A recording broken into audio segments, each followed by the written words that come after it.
ఖమ్మం నగరంలో దివంగత మాజీ ప్రధాని రాజీవ్ గాంధీ విగ్రహం తొలగింపు వ్యవహారం రాజకీయ దుమారం రేపుతోంది.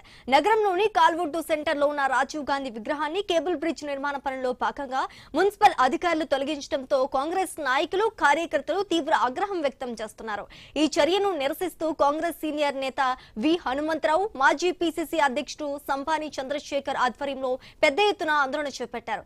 కలెక్టర్, మున్సిపల్ కమిషనర్ స్వయంగా వచ్చి విగ్రహ పునఃప్రతిష్ఠపై స్పష్టమైన హామీ ఇచ్చే వరకు నిరసన విరమించబోమని నేతలు స్పష్టం చేశారు. రాజీవ్ గాంధీ విగ్రహాన్ని రాత్రికి రాత్రే తొలగించి దానిని ఎక్కడ పునఃప్రతిష్ఠ చేస్తారనే విషయంపై ఎలాంటి సమాచారం ఇవ్వకపోవడం పట్ల కాంగ్రెస్ శ్రేణులు తీవ్ర అభ్యంతరం వ్యక్తం చేస్తున్నాయి.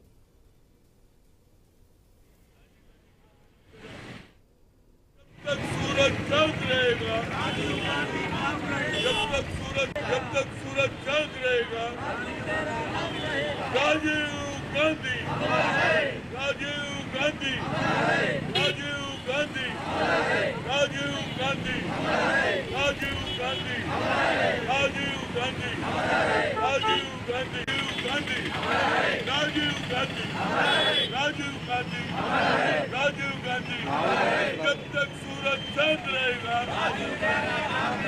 जब तक सूरज चांद रहेगा, राजीव गांधी ఏం తప్పు చేసిండ్రా బాబు? ఈ భారతదేశం గురించి ప్రాణాలు అర్పించింది ఇందిరాగాంధీ, కొడుకు అర్పించాడు.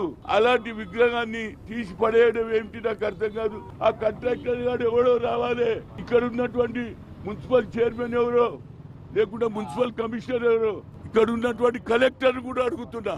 కలెక్టర్ గారు నిన్ను అడిగి తీసిన విగ్రహం తీసేటప్పుడు అడగాలి కదా. భారతరత్న ఈ దేశానికి ప్రాణాలు అర్పించిండు, మహిళలకు రిజర్వేషన్ తెచ్చిండు, అలాంటి నాయకులకు 18 ఏళ్ల యువకులకు ఓటు హక్కిప్పించిండు. అలాంటి నాయకుడికి అవమానం నేను సహించను. దీనికి జవాబు వచ్చే వరకు ఇక్కడికి వెళ్ళేవాళ్ళు. నేను వచ్చిన ఇక్కడికి